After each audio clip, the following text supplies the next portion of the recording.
All right. Good morning and good day, everyone. My name is Thomas from ISIS Malaysia. Welcome to this forum on the war in Ukraine and what does it mean for Southeast Asia. Folks, before I move forward, I would like to pass on the regards and the apologies of Farizal Hazri, Chief Executive, for not being able to join this webinar today.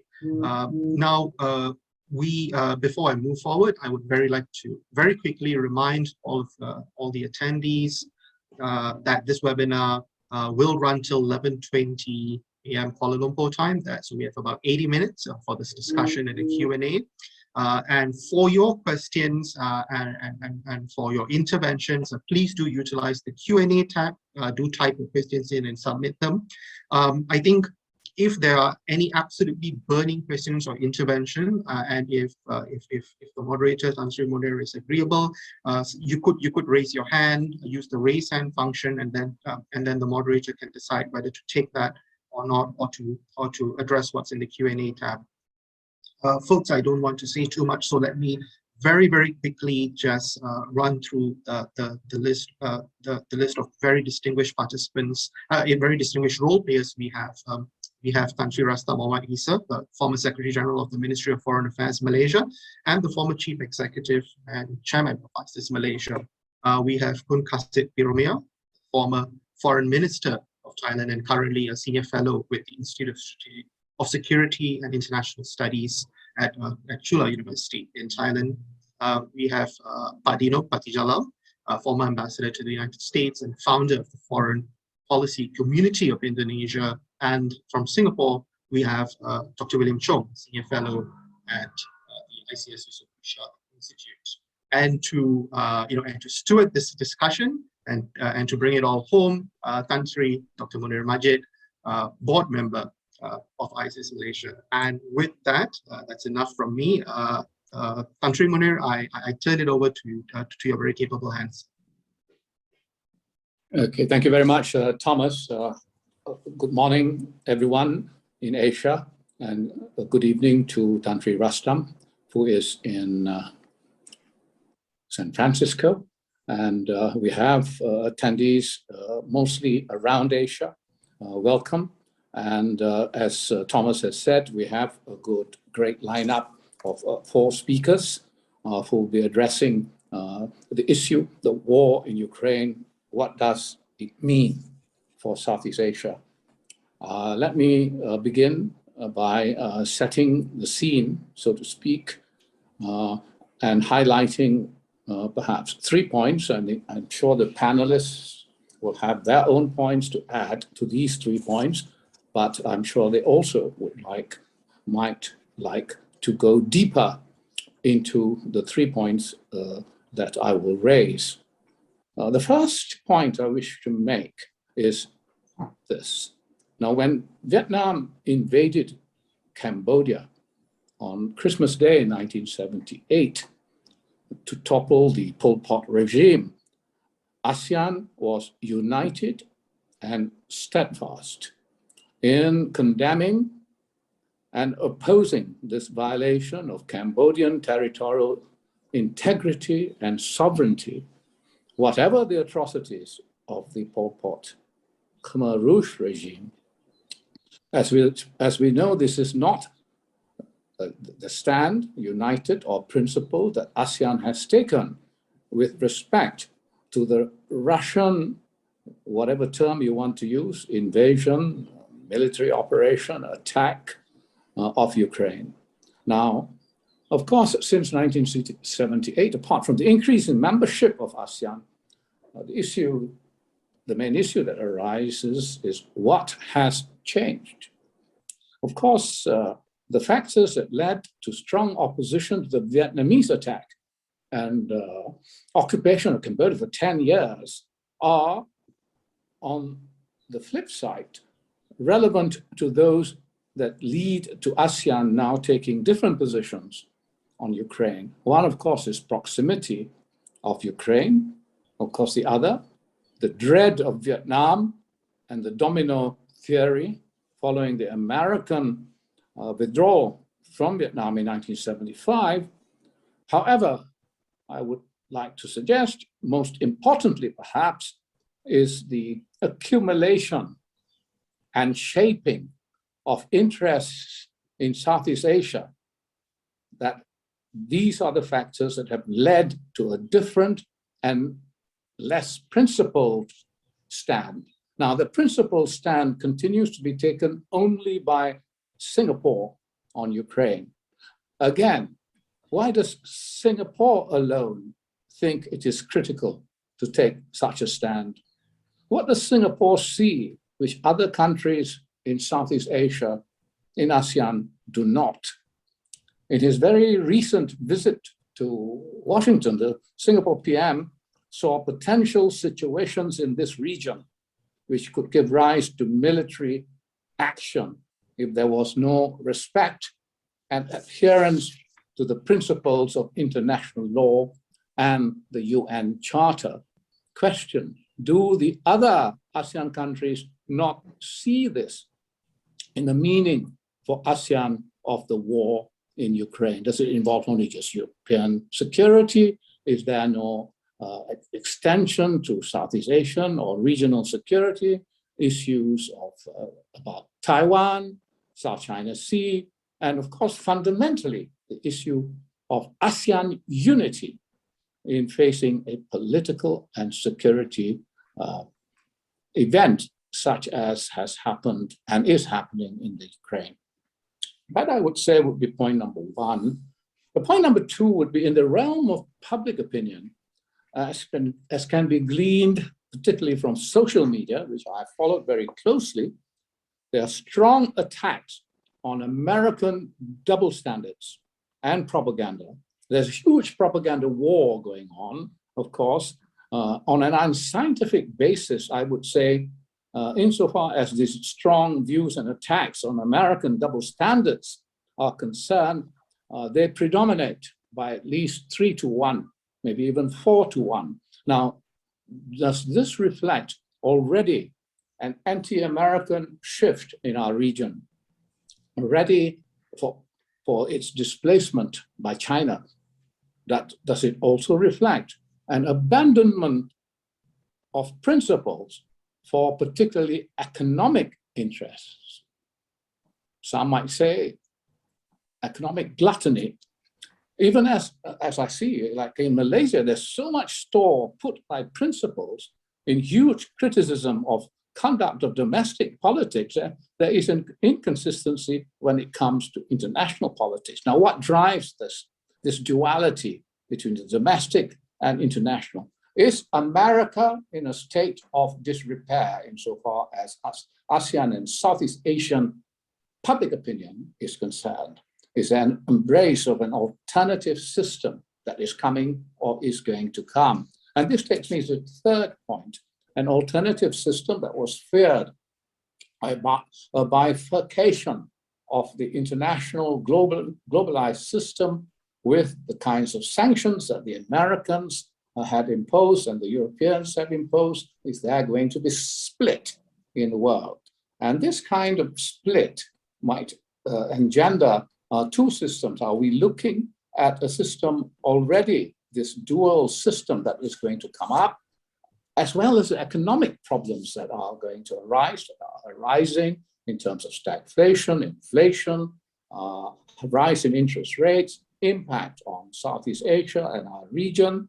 Are we going to be compensated by RCEP, which is almost 30% of everything, population, size of global GDP, FDI inflows, and also in terms of global trade in goods and services, a quarter of it is by and within RCEP. So this is going to be a regionalized, concentrated effort that will either counter the American policies, American sanctions, that is going to grow in its corner of the world. 30% is quite a big corner. Are we going to see this bifurcation? Are we going to turn away or are forced to turn away from the global order that we have all lived in up till now? So I just brought up these three main points, which I'm sure our speakers will reflect on. At the same time, I'm sure they will also have their main points to make. So I will start off now for sort of 15 minutes each. Start off with Tan Sri Rustam from, who was, as you know, former SG of Ministry of Foreign Affairs Malaysia. I shall not introduce what they are because Thomas has already done so. So I'll just call upon them. Tan Sri Rustam, your views, please. Thank you very much, Tan Sri Munir, and thank you very much to ISIS for inviting me to this forum. Now, the war in Ukraine, or the war between Russia and Ukraine, certainly has wide-ranging, deep implications, and we cannot run away from the fact that Southeast Asia is affected. But I'd like to come back to Tan Sri Munir's point about how ASEAN reacted to the Vietnamese invasion of Cambodia in 1978, and how ASEAN or the Southeast Asian countries have reacted to what has just happened in Ukraine.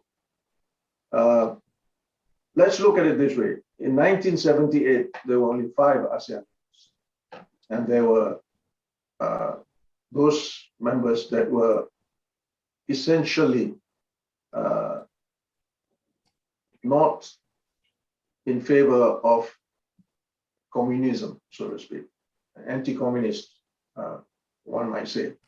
And of course, as Tan Sri Munir has said, the fear of the domino effect after the end of the Vietnam War was probably primary in the minds of the ASEAN countries at that time.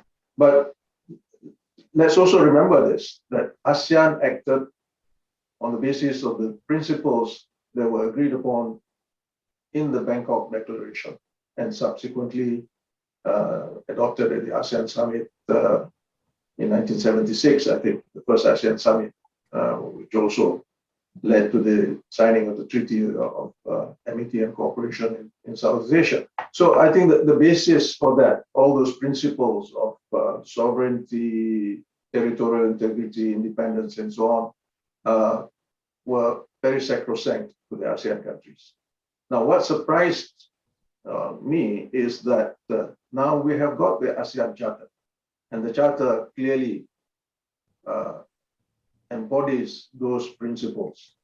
They are in the Charter, they are also the same principles that are in the Charter of the United Nations. But somehow ASEAN has not been able to be united on this, and individual countries have taken their own positions. Now, besides Singapore, the others have taken varying positions. I'm surprised that even the word deplore could not be used in this context. What has surprised me also is the position of Malaysia. Now, if you look at Malaysia's position over the years, Malaysia was against the invasion of Cambodia by Vietnam, the invasion of Afghanistan by Russia, by the Soviet Union at that time, the invasion of Panama and Grenada by the United States, the aggression by Serbia against Bosnia and the other territories in former Yugoslavia. So there was a consistent position that has been adopted. But this time, of course, Malaysia has taken a very tippy position in this manner. So has the other ASEAN countries. Now, I suppose there are various factors involved here. Perhaps the thinking was that Ukraine is so far away.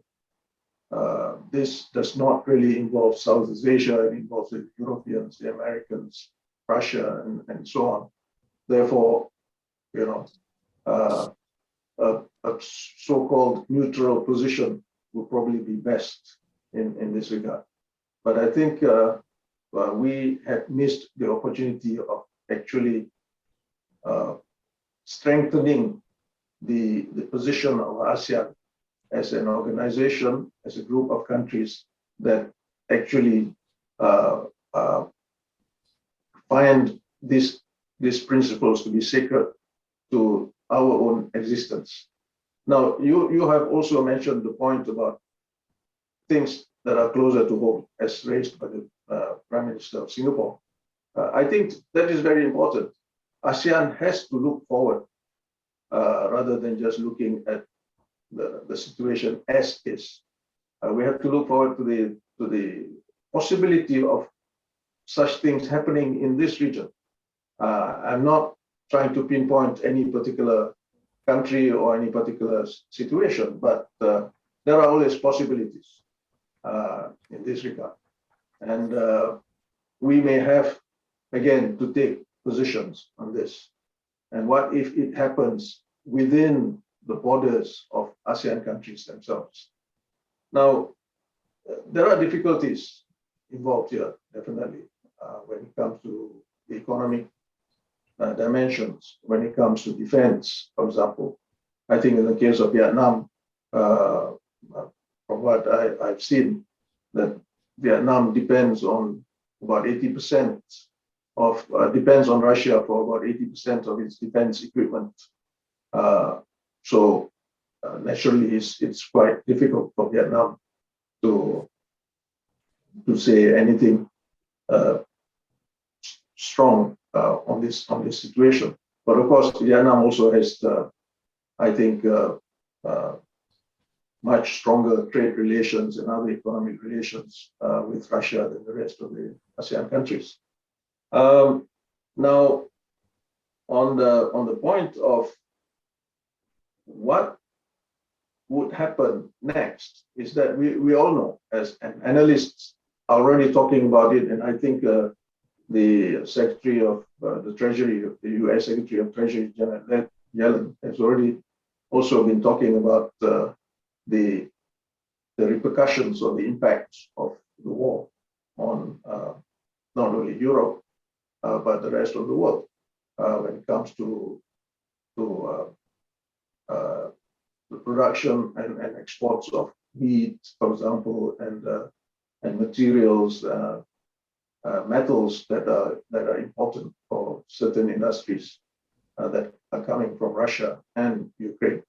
So the economic fallout will be serious, I would imagine, and this is, to me, a war that is not going to end so quickly unless Russia and Ukraine are able to work out, a peace deal very quickly. Otherwise, just like any other wars that we have seen in this century and in the last century, it can drag on for years, and especially if other parties are drawn into it. Right now, of course, other than providing weapons and defense assistance to Ukraine and other forms of assistance, the European countries or the United States are not getting into the fray as yet. But who knows what could happen next. But the long-term effects, the economic impacts to us in Southeast Asia, the impact such as tourism, for example. I think Kun Kasit knows this very well, because from what I know, there have been many Russian tourists who have been going to Thailand. And I think this flow of tourists from Russia and from that region will probably dry out pretty soon, because of not only the fact that it's difficult for them to travel, but there are also the other effects of the sanctions that have been imposed by the United States and Europe on these people. And of course, for those countries in Southeast Asia that are like Vietnam, and for that matter, Indonesia and Malaysia, who have purchased Russian defense equipment, I think we may be looking forward towards a period of possibly a period of anxiety in terms of getting spare parts, in terms of getting possibly maintenance facilities and so on and so forth. Again, to me, it's related to the sanctions as well as the fact that, and the possibility that the Russians may be holding back on defense equipment because of their needs to resupply perhaps their own forces in the Ukraine. So these are some of the things that I think need to be looked into deeply by governments in Southeast Asia. It's not just a matter of saying that the war is so far away from us, therefore it does not have an impact on us. My last point on the propaganda war or the positions taken by people in Southeast Asia towards this issue and the way we see or people see the United States or Russia or China's role in this. Now, I think it's quite inevitable for people to think that the United States has played a role to the extent that this war is seen as a proxy war. The United States is not in the fray at the moment, but it has certainly caused the situation to some people. The situation has deteriorated because of that, of things that the US did, or for that matter, the things that the US did not do. Now, there is the view, for example, that the United States could have done more by really talking to Putin. President Biden and Putin could have sorted things out well before Putin decided to launch his forces against the Ukraine. And we remember that, for example, the talks that were supposed to be held between the two presidents were cancelled. So now, as to how Southeast Asia sees America, I think it's quite inevitable. There's always that underlying feeling that the United States is a country that causes problems throughout the world. So this time, when people see that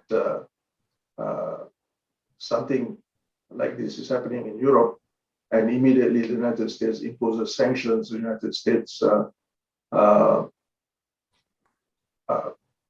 encourages NATO to act the way it did. Therefore, obviously, people are saying that this is it. This is also something that is being orchestrated by the United States. Whether they are right or wrong, I think it doesn't matter to the public. The point is that we are seeing, here we are in the 21st century, and we're seeing all this happening and playing out over practically in real time over social media and of course through the mainstream media, and as some people will say, through the propaganda machinery that is under the control of various powers. Thank you very much. Thank you very much indeed, Tan Sri Rustam. There are very important points that you've raised, which underline the need for ASEAN to look and react more quickly. Yeah. I will now move on quickly. We have to give time for discussion for the next 10 to 15 minutes max. Can I ask Kun Kasit to make his viewpoints known? Kun Kasit is the former Foreign Minister of Thailand. Kun Kasit, please. Yes, thank you very much for the invitation, and good to see familiar faces again. And I'm happy to be on the same panel. Let me start from this point that during the Cold War, ASEAN, of the the original members of ASEAN, decided from the very beginning to be on the side of the free world and against the expansion of communism, and go to fight the domino theory. And at the end of the day, we were collectively successful in, I think, repulsing communism and go on with, I think, our own respective developments. of each of the ASEAN member country and of ASEAN as a whole. But now, you know, with the end of the Cold War, the post-Cold War period, globalization and so on, we are entering into a situation that there is now a challenge to the global primacy or dominance of the United States by Russia, Federation, and China. And the two of them are also allying themselves to oppose the, I think, a sort of perpetual domination of the United States. They want to break out of this encirclement, deterrence, or containment, and so on. And at the same time, the United States has not been allowing both China and Russia to create any of the, I think, sphere of influence or to become, I think, the super hegemony in their respective geographical location at the same time. So it was more or less a power politics, competition, rivalry, confrontation, and so on between the United States and its allies, Japan, the European Union, Western world, and so on one hand. And the other side is China and Russia getting together. At one level is power politics, pure power politics. At the second level is about ideology, whether you go with the US for this community of democracy, or you go with China and Russia for the community of autocracies or authoritarianism and so on, or between multi-party system and a one-party rule and so on. And in this particular context, ASEAN has not been able to group itself together and join and decide where it wants to go. So, and it is a pity that before the UNGA resolution to condemn Russia's invasion of Ukraine, I have not heard of any of the permanent representative of all the ASEAN countries to get together in New York and get instruction from their respective government from the capitals. And there had not been any coordination among the senior officials of ASEAN. So neither the foreign minister had been calling each other on how to coordinate the position. So I think we have failed as a collective entity in not, I think, discussing with one another how should we together vote for the UNGA resolution and subsequently our joint position on the situation in Ukraine and Russia. So my answer to you at the beginning is, I think the Vietnamese occupation, invasion of Cambodia has to be looked into the Cold War context, that the 5 original members of ASEAN will not allow Vietnamese occupation of Cambodia. It must be repulsed. And at the end of the day, after 10 years, we did succeed. And then we were working together very strongly, both in our respective capitals and with our dialogue partners, and particularly also with Moscow. We did have conversation with Gorbachev and so on. And I just want to recall that I think in the course of 1987, General Prem Tinsulanonda did have an official visit to Moscow. And during that time in Moscow, we pressed the Russian Federation, the Soviet Union at that time, to press Vietnam to withdraw. And I think we were told by Gorbachev at that time that they are working very hard. And after the visit, when General Prem left Moscow and he traveled on to Vienna, there was a call from Moscow and from Gorbachev that the Vietnamese have decided to withdraw from Cambodia. So that type of relationship and assurances by the Soviet Union and subsequently by the Russian Federation has, I think, somehow received the goodwill, at least from the Thai authorities. And if one were to go back to the colonial period, King Chulalongkorn, King Rama V of Siam at that time did travel to Europe twice and did meet Nicholas II and did ask the Russian Empire to speak to the French and to the British for them not to bully or to annex Thailand and so on. So there had been, I think, a cordial historical relationship between Russia in the names of an empire or the Soviet Union and so on had been on the positive side. So this is something that could, I think, reflect somehow subconsciously in the Thai leadership thinking about the goodwill and the good gesture so far from the Russian Federation. But put that historical thing aside, I think what ASEAN has to do now is to get together, and I think to decide which way we want to go. Are we going to go in the, I think, the direction of the community of democracies, or we going to go into the direction of community of autocracies, and so on? That's on one level. Second, are we going to side, I think, with the United States in terms of their power play vis-a-vis the Russian Federation and China as a whole? I think we have not been having that type of discussion, but it's about time that we do have. So I think what we have to do now, from now on, is to keep on urging the ASEAN leadership for them to get together and to have a profound, I think, series of discussion of where we are heading. And I would like to suggest that ASEAN should go into the direction of democracy, because we have two keywords inside the ASEAN Charter and many pronouncements by the ASEAN leader. One on the ASEAN centrality, and second, ASEAN is people-centered. When we talk about people-centered, we're talking about people participation. What it means, participation is in a democratic setting.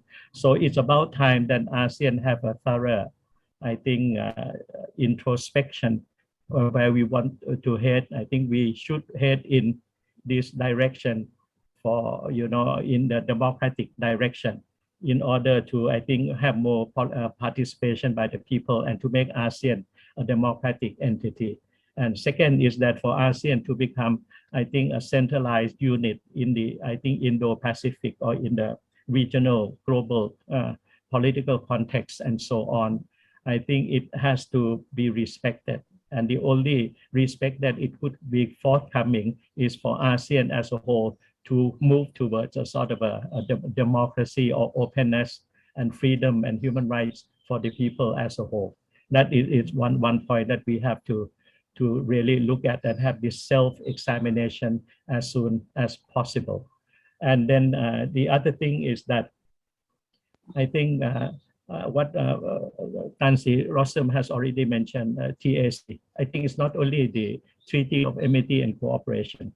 We also have to look at the, I think, the Declaration on the Zone of, I think, Neutrality and Freedom, as well as the Nuclear Free Zone. So these three documents, treaties and declaration and so on, should become the basis for ASEAN to review itself of where it wants to go.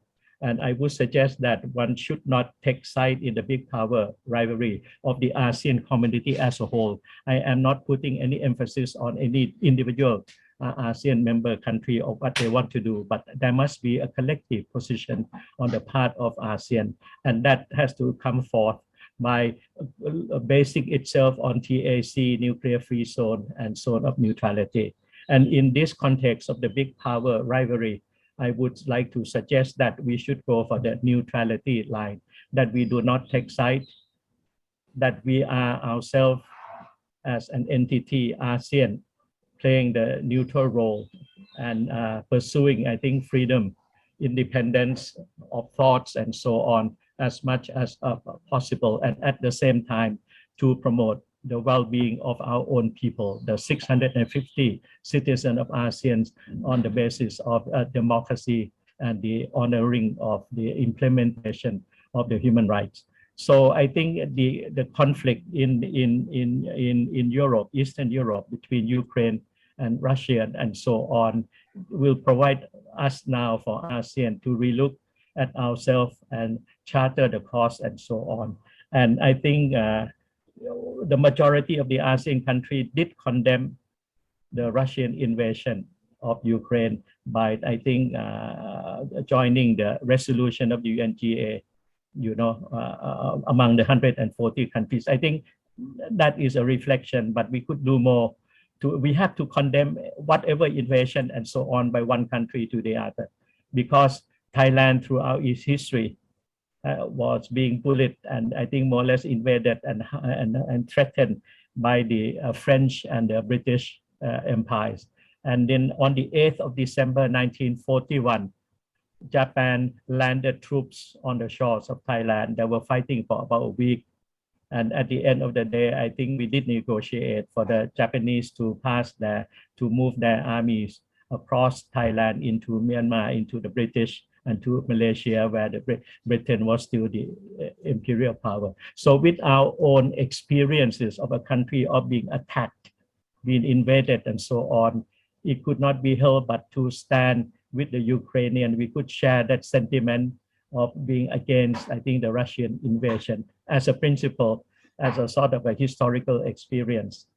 But at the same time, 20 years ago, we could not condone Vietnamese invasion and occupation of Cambodia.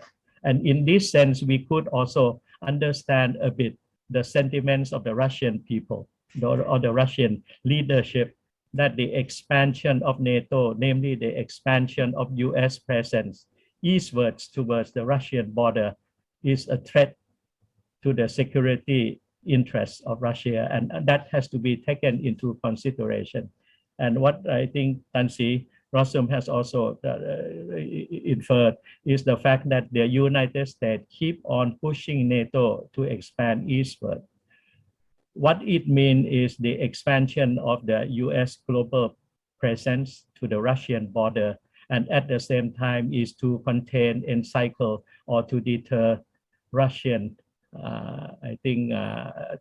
attempt to create some sort of a hegemony or a sphere of influence. So it's a big power rivalry of what I think the United States has been doing on the Pacific front by pushing South Korea, Taiwan, Japan, Australia, and India in particular to move in order to jointly contain the Chinese, assertiveness and so on, by creating the Quad, and lately the so-called Augusta Alliance and so on, and I think pushing the Indo-Pacific concept, which is more or less a camouflage for the US to contain China, to keep it on land in Shanghai, but never to venture into the Western Pacific.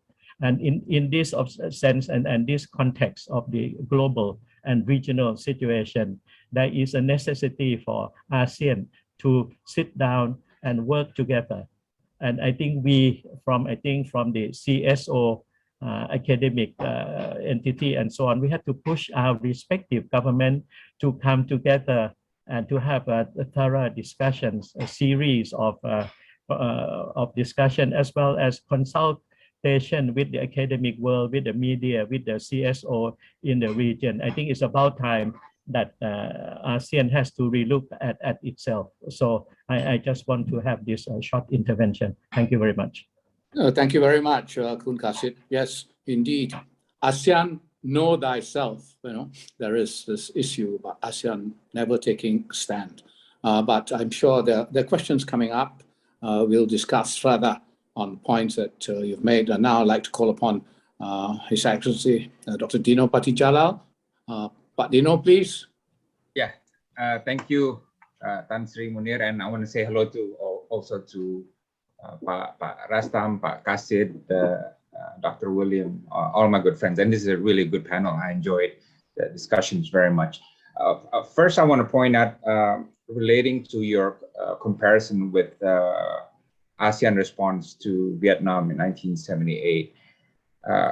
In ASEAN's response to Ukraine, I think one important difference is most of the leaders in ASEAN are not foreign policy presidents. A lot of them are inward looking. I think this applies for Indonesia, for Thailand, for the Philippines, for Vietnam, and other countries, and perhaps to some extent Malaysia as well. In Indonesia, President Jokowi is doing great, but he's not a foreign policy president, and this is reflected in his comments on Ukraine, which is very vague and ambivalent, just basically saying, please end the war, and not calling out Russia, and not calling it an invasion and so on. And when the president sets the boundary there, the foreign minister is going to be reluctant to go further than the line of the president. And I think this is true to many ASEAN countries as well, having leaders who are not foreign policy presidents or foreign policy prime ministers. So that's one thing. I've been surprised to see the ASEAN response and also Indonesian response domestically to the war in Ukraine. And No, I mean, no, go back. let's be clear about this. This is not a border skirmish.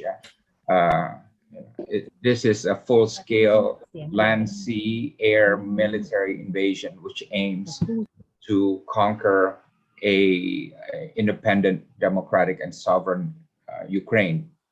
So this is huge, right? And ASEAN should take a stand on this, and governments within ASEAN countries should also take a clear stand on this. I think we should avoid some degree of strategic relativism. If this happens in our region, then we'd be very vocal and loud about it. But if it happens in other countries, in other regions far away, then we would respond differently, right? But I think that's what we see is happening. I think for Indonesia, it's a test of our independent and active foreign policy, and I find it very interesting because if this happens to the United States, such as in the case of U.S. invasion of Iraq, we would be very strongly naming and opposing it. So I remember in 2003, we were not shy at all in calling the United States by name and stating our position against that invasion. But in the case of Russia, that is not being applied. Yes, we voted in the UN on the resolution in the UNGA, but bilaterally we've been very shy and reluctant to criticize Russia. I haven't seen any effort, in fact, so far. The only move that I've seen is foreign minister calling the Russian ambassador to her office and Ukrainian ambassador to her office as well. But bilaterally, the relations remain normal. There are no sanctions, no criticism directly towards Russia bilaterally. So I find it different. I find it interesting, this different ways of applying our independent and active foreign policy in relation to the United States and in relation to Russia. And I think it's also a good test of what we mean by a rules-based world order. In every speech, our leaders and foreign ministers talk about it. We need to uphold a rules-based international order. Well, there's no stronger violation than what is happening in Ukraine, in Russia's invasion on Ukraine. I think if you go through the ASEAN Charter, you go to every box, every list of our sacred principles in it. What Russia is doing in Ukraine violates every box of norms and principles in the ASEAN Charter. But yet, again, in some instances, the ASEAN response, either collectively or individually, has remained ambivalent. So I think that brings out a very interesting observation. Another point relating to something that we haven't discussed in this discussion is separatists. Yes. President Putin has brought up the argument that NATO is acting in such a provocative way, expanding NATO possibly to Ukraine and so on and so on. But there is another argument. Russia is supporting two separatist areas in Ukraine, the Lutan and Donbass. And for countries like Indonesia and perhaps some other ASEAN countries, this is a principal issue because our foreign policy never support any policies that support separatist movement, because we in Indonesia also have serious separatist issues within our country in the past, and that remains an important issue for us. So our policy is never to support recognition of breakaway republics. And this is what Russia is doing, and yet we're not taking a principled stand on something that could and has been a central feature of Indonesian foreign policy. Another thing that I think we should anticipate is that, after this Ukraine war, and we don't know how long it ends, even if there's a peace deal, the relations between Russia and the West will be permanently changed. Yes, it's not going to go back to the way it used to be. The landscape of power politics is going to be very different, and it's going to affect developments in Indo-Pacific and regarding AUKUS also, and regarding the Quad. And it's definitely going to affect ASEAN in terms of the challenge of maintaining the ASEAN centrality. And as we know, ASEAN centrality rests on our ability not to take sides, to embrace all the major powers, embrace the United States, Russia, Japan, China, and so on. But the dynamics, especially between Russia and the West, and to some degree between China and the West, and China and Russia, is changing, and it's continued to be fluid. For example, now Indonesia, which is the president of G20, there are strong pressures now from the United States, from Canada, from Australia to disinvite President Putin.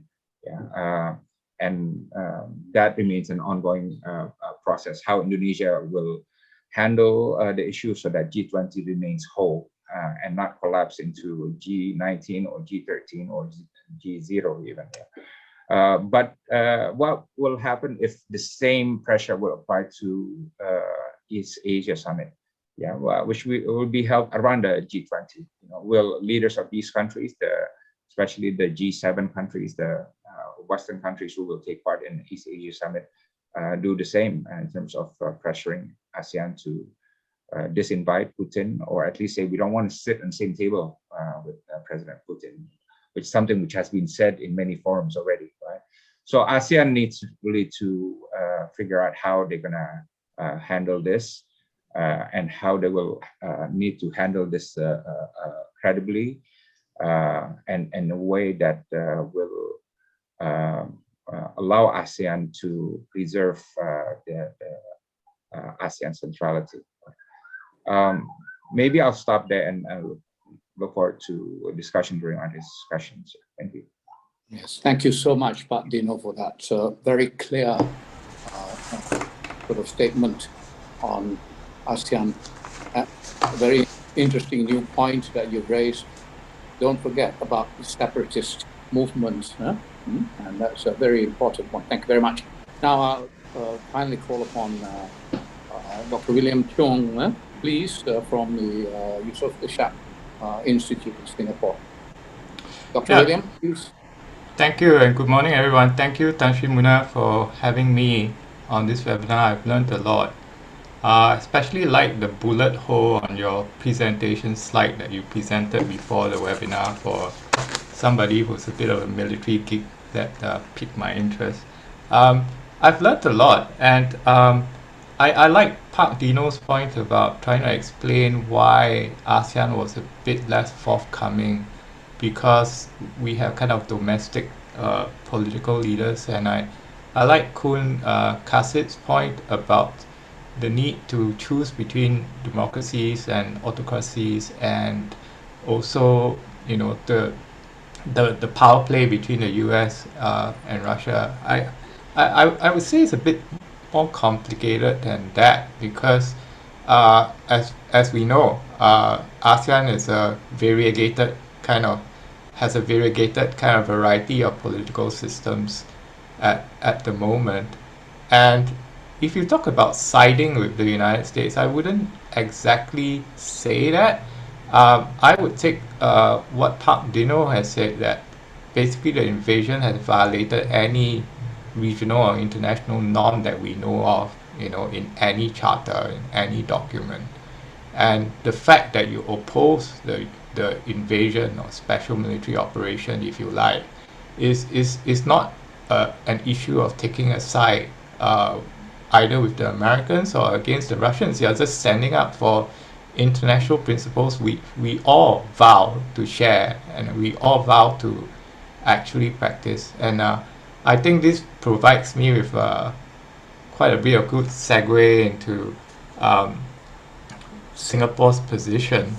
I, I don't know whether you agree with me, but I think Singapore might have this reputation of being this smart alecky student who always sits in the front of the class, raises his hand to answer every single question by the teacher, and somewhat not very well liked by his peers because he's a bit of a smart aleck.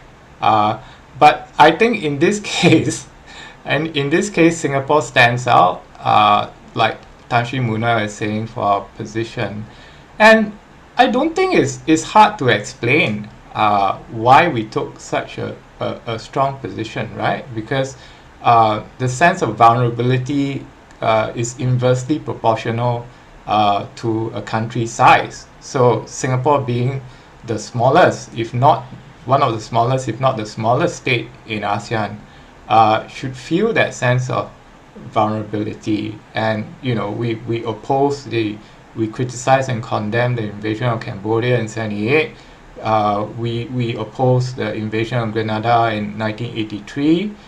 So it's a consistent position, and I don't think there are any surprises there. I think the only surprise for some people who are watching Singapore's actions is that the way we went with the sanctions, right? We effected some financial sanctions as well as sanctions on military exports, as well as exports that could be used for dual use. So these are like mobile telecoms equipment, these are signal processors, jammers, anything that could be used by the Russians. But if you look at it writ large, these sanctions are very targeted, and compared to the sanctions regime that is being effected by the United States and the European Union is far smaller. But of course, you could say that the kind of trade between Singapore and Russia is pretty small. I think I looked at the numbers. Trade between Russia and Ukraine and Singapore constitute less than 1% of our exports and imports. So it will affect our companies, but not to the extent that you would envisage. I'd like to move on to a topic which is quite interesting to me, and that's what Tan Sri Munir has mentioned, is that social media. So a younger colleague of mine, has actually studied some of the Twitter traffic in Southeast Asia and in relation to the Russian invasion, and it looks like there's quite a lot of Twitter traffic in Singapore, the Philippines, and Indonesia, who are retweeting pro-Russian narratives. Some of the narratives revolve around, the need to save or rescue ethnic Russians in the Donbass in eastern Ukraine, and some of these tweets are retweeting pro-Russian narratives about US-sponsored bioweapons labs in Ukraine. And we of course we cannot say that definitively that these are coming from Russian official accounts or it's a coordinated Russian campaign. But if you look at the kind of the pro-Russian narratives that are being propagated and retweeted, by inference, it looks like whatever Russia is trying to do, or whatever agents aligned to Russia are trying to do, are getting some traction. And that's really strange, because if you look at among Singaporeans, there was a black box survey, a kind of a research agency which did a survey among Singaporeans, And I think 95% of the 1,711 respondents were against the invasion. And 60% actually supported, more than 60% supported Singapore's position on sanctions.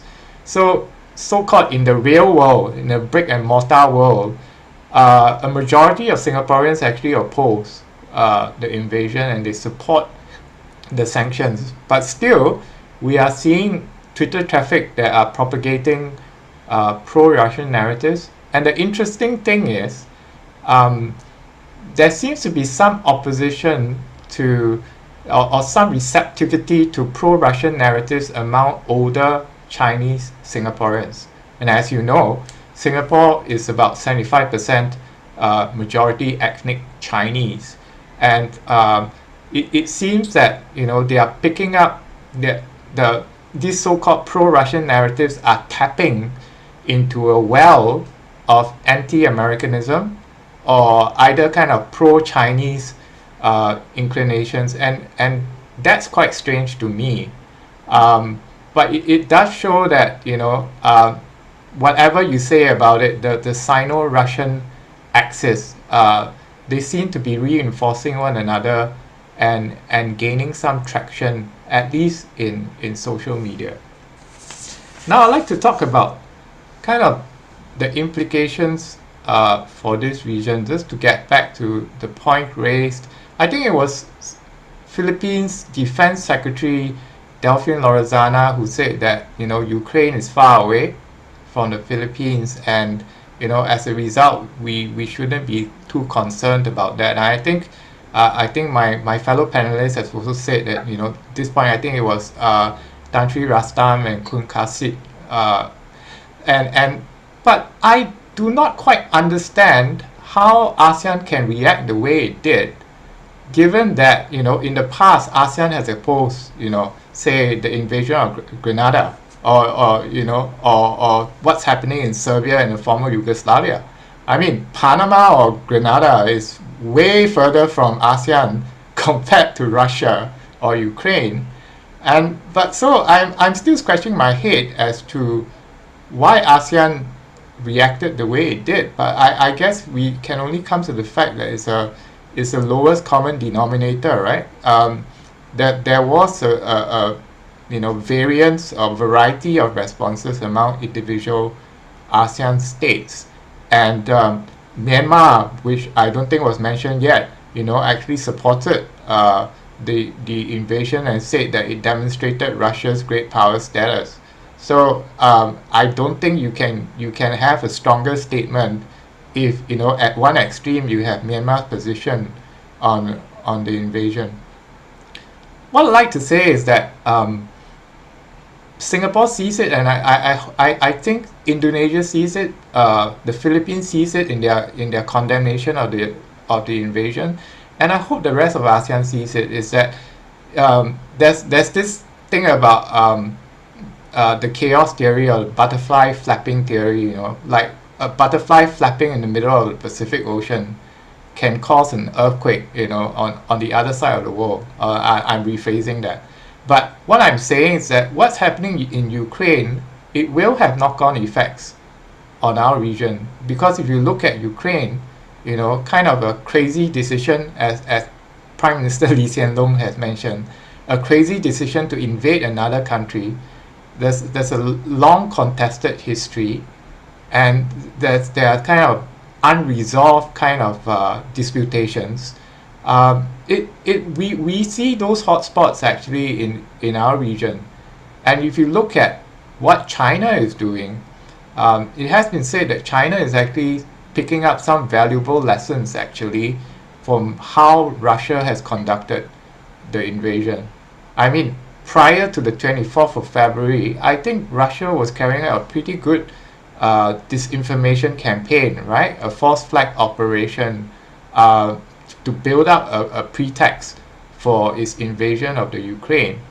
And I think that, you know, on certain of the hotspots that we are so familiar with today, say the Senkaku and Diaoyu Islands and in the East China Sea and South China Sea, you can easily think of how China will use a contested pretext to take over by force some of the features in the South China Sea and the East China Sea. And if you look at what Russia did in Crimea in 2014 with the Little Green Man and the Grey Zone actions, right? Actions that are below the threshold of war, we could easily see that because China has been practicing Grey Zone actions in the South China Sea and in the Senkaku Diaoyu Islands for years.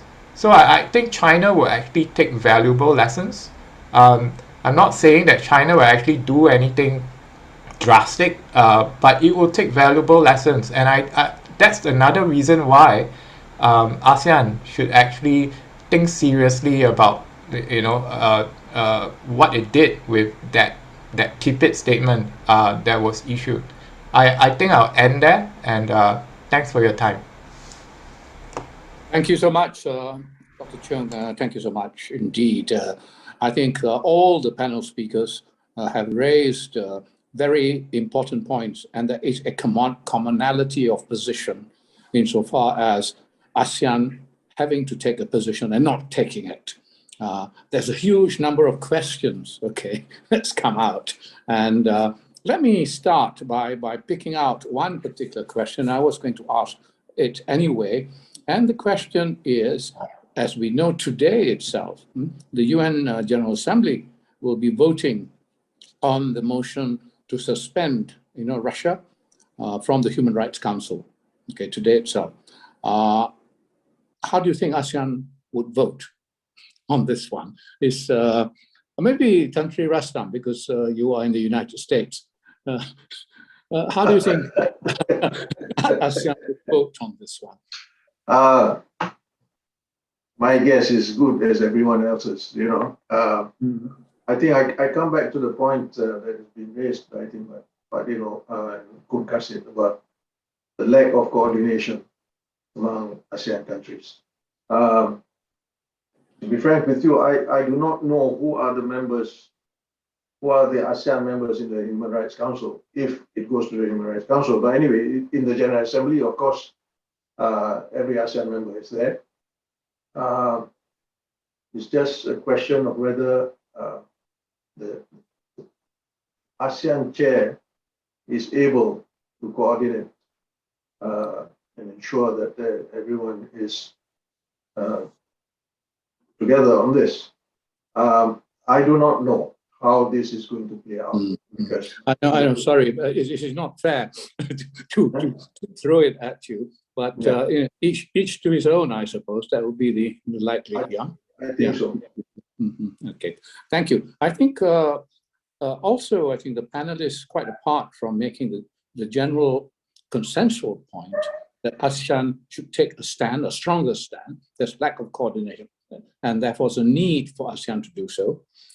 There is also the other point about what are the implications of things that could happen in our region if the sort of things that happen in Ukraine happen here. And therefore, questions have arisen. A couple of our attendees have asked, what are the implications of what's happened in Ukraine to what could happen in the South China Sea?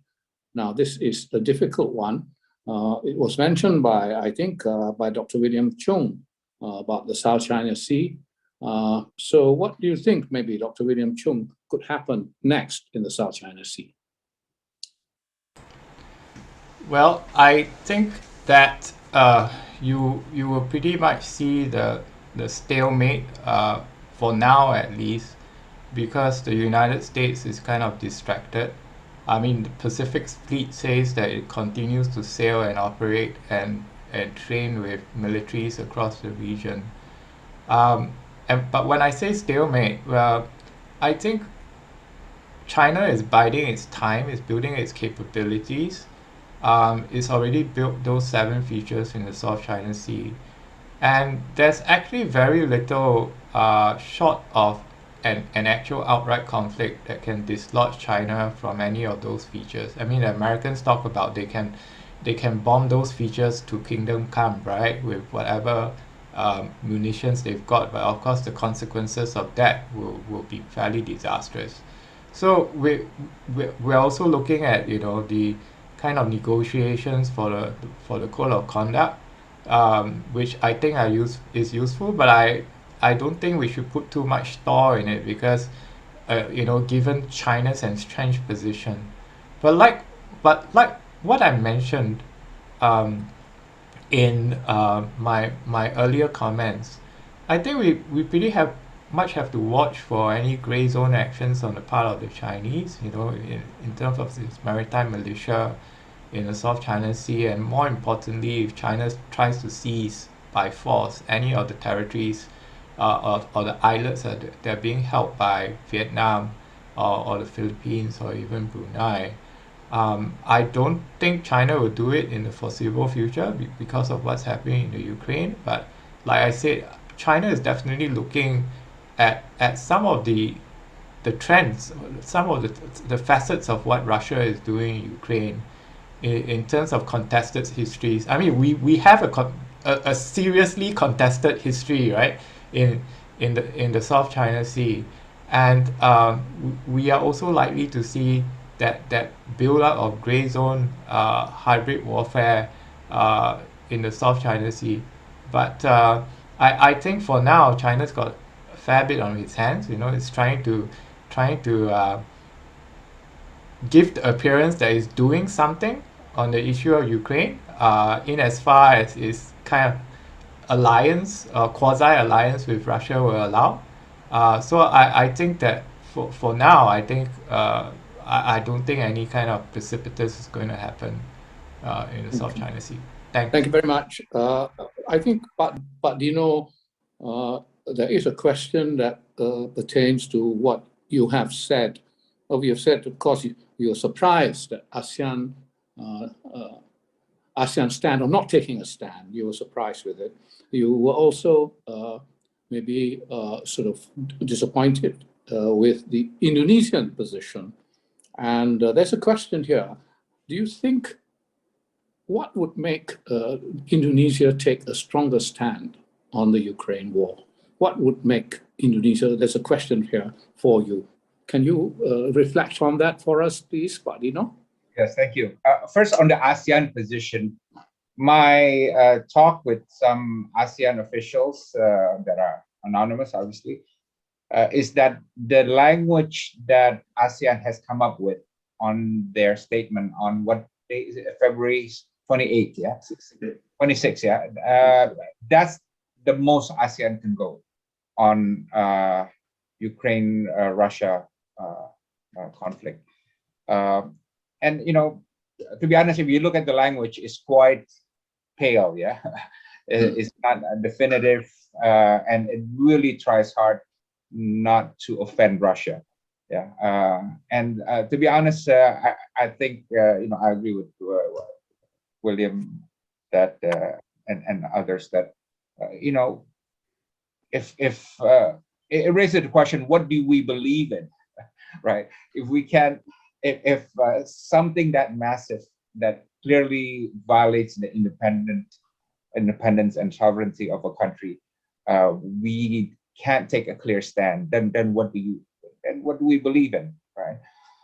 So that's ASEAN. I think the meeting between the ASEAN-US meeting in DC mid-year, I think that'll be very interesting to watch, because I have a feeling that ASEAN does not want to turn that meeting into a Ukraine session, right? But I'm sure Biden wants Ukraine to be a dominant part of the agenda.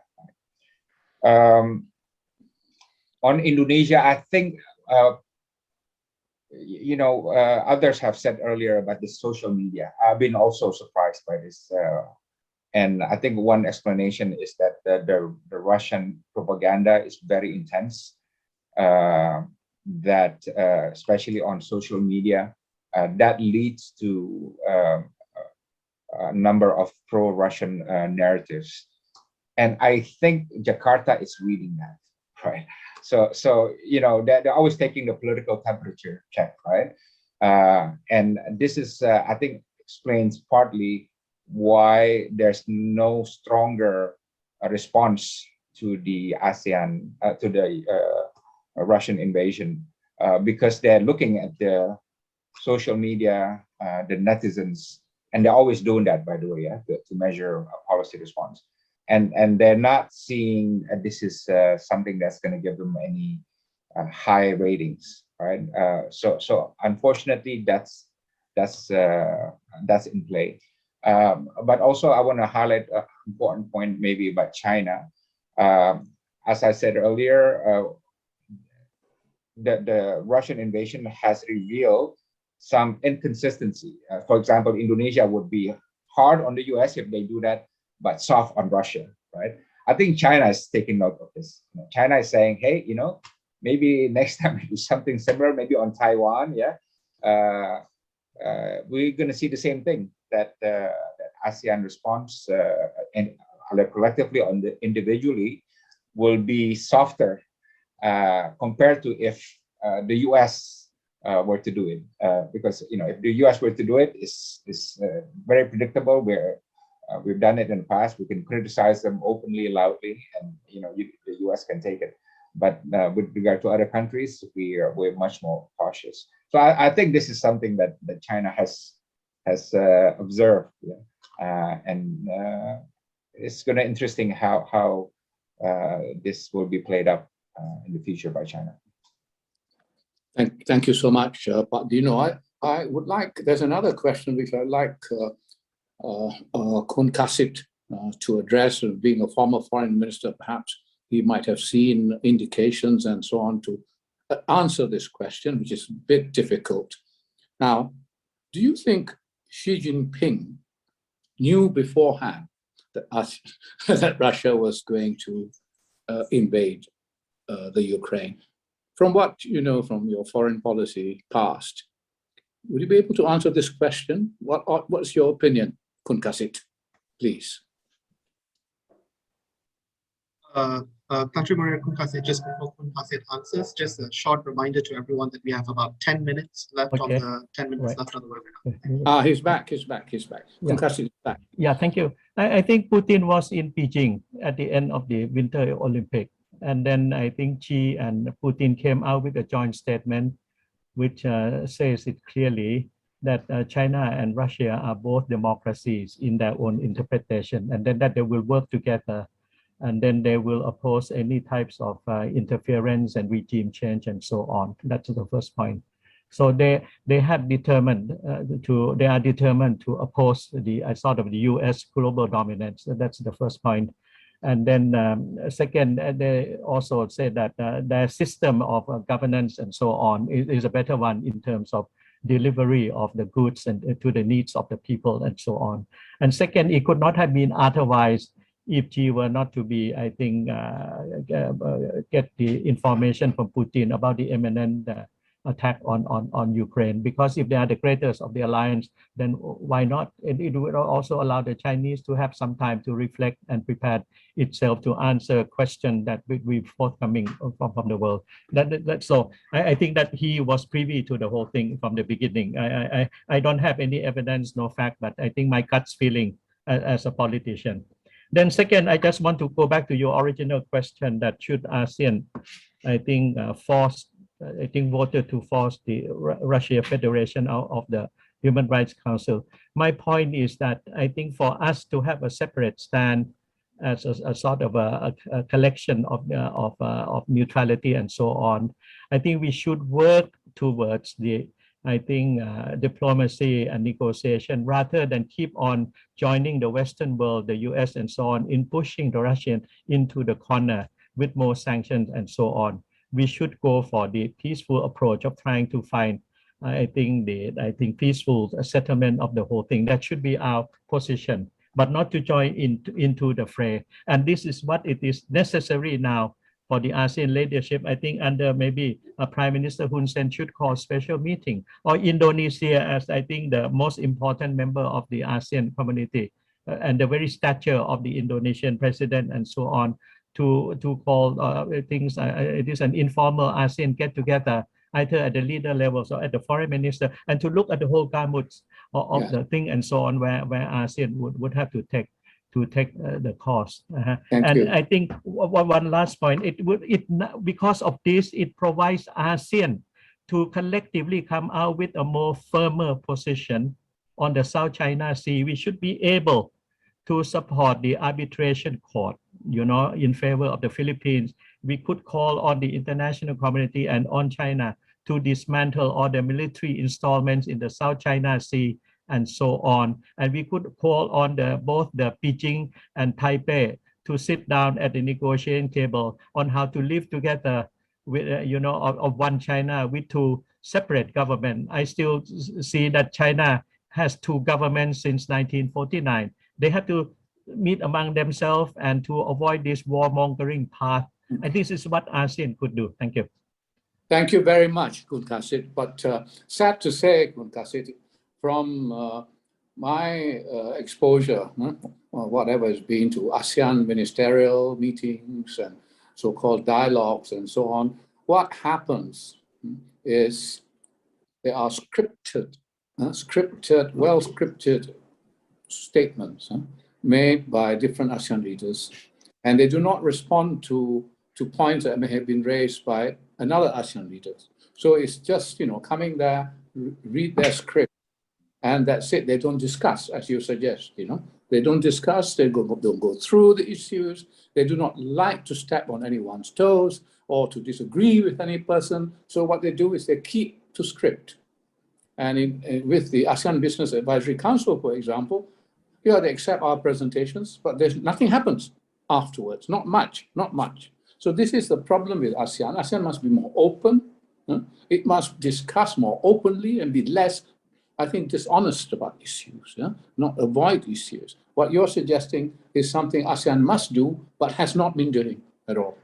No, but I think Rostam and Dino can support me, because we were growing up under the ASEAN, development and so on as a young diplomats and all of this.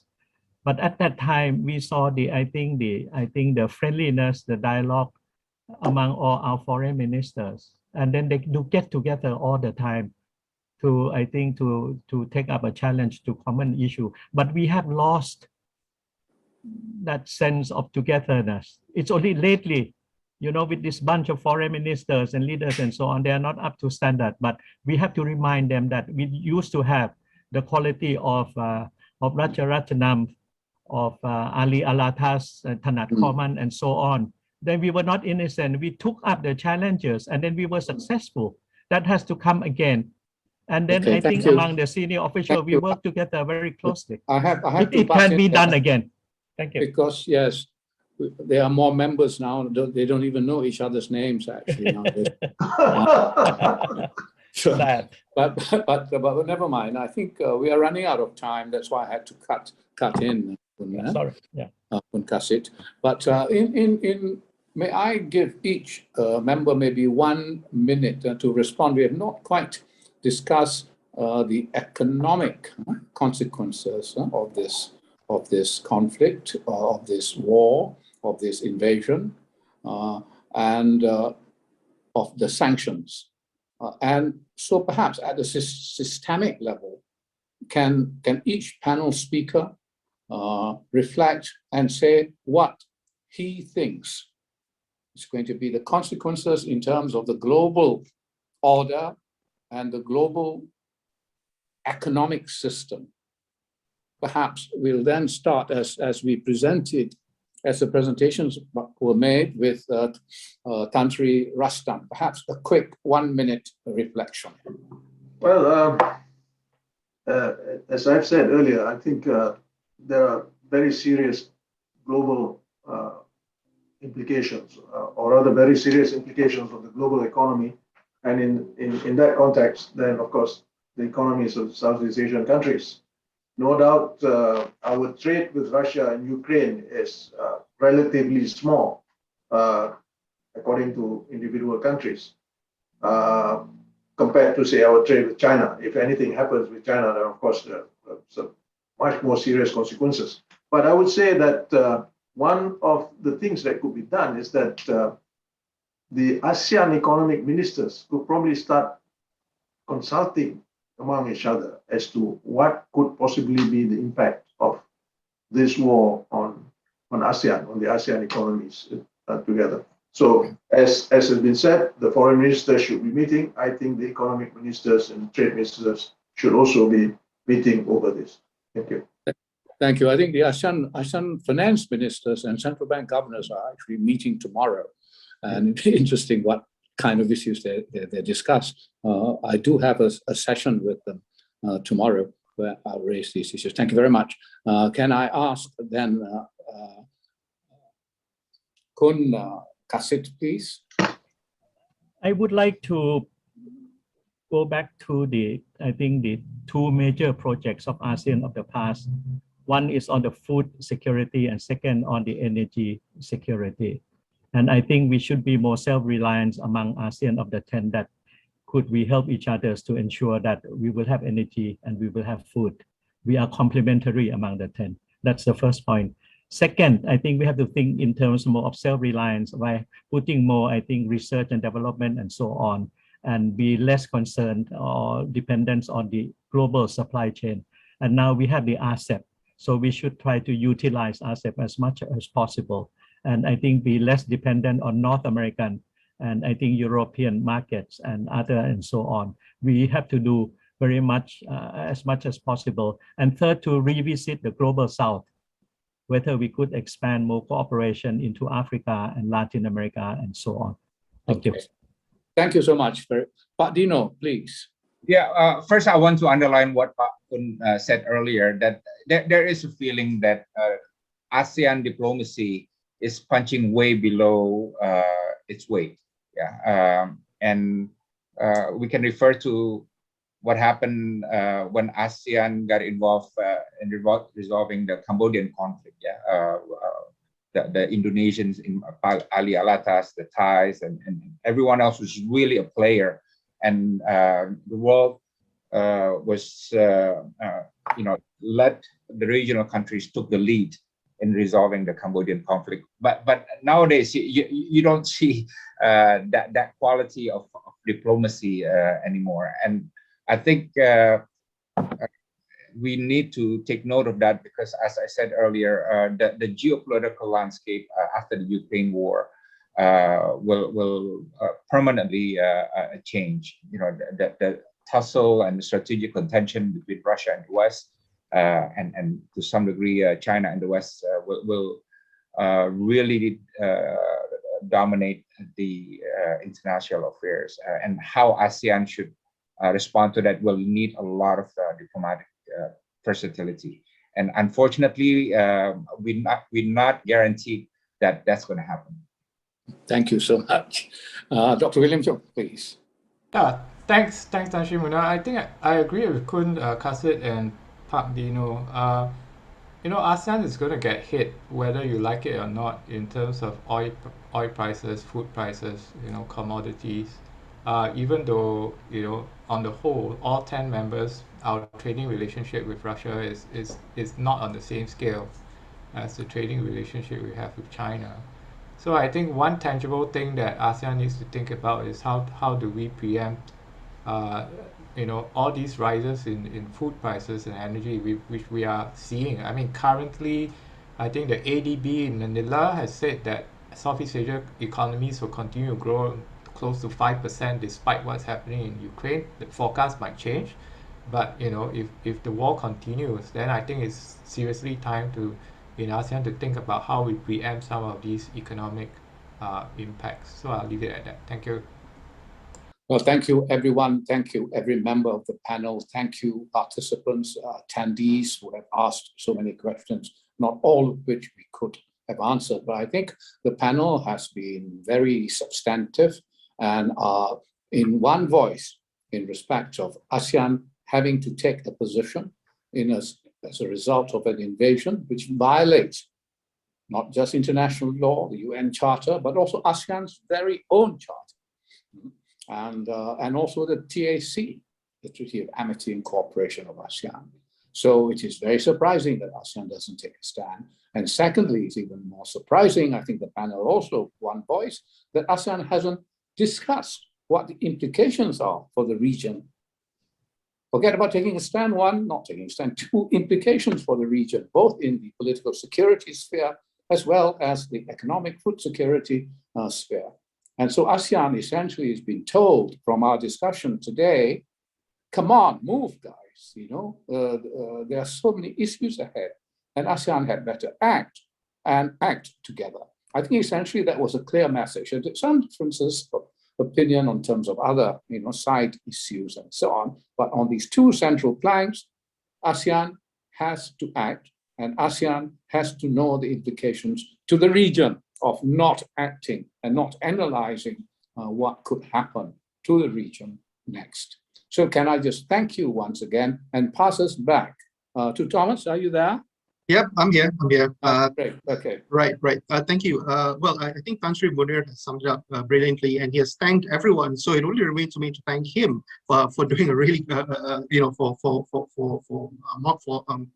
moderating this conversation and doing a really stellar job to sum up the issues as we moved along. It's really one of those topics that it's, you know, we can have a conversation on for hours, but we certainly don't want to put Sri Rastram through that. It's I think 8:30 at night where he is, and I hope he has had the chance to break his fast.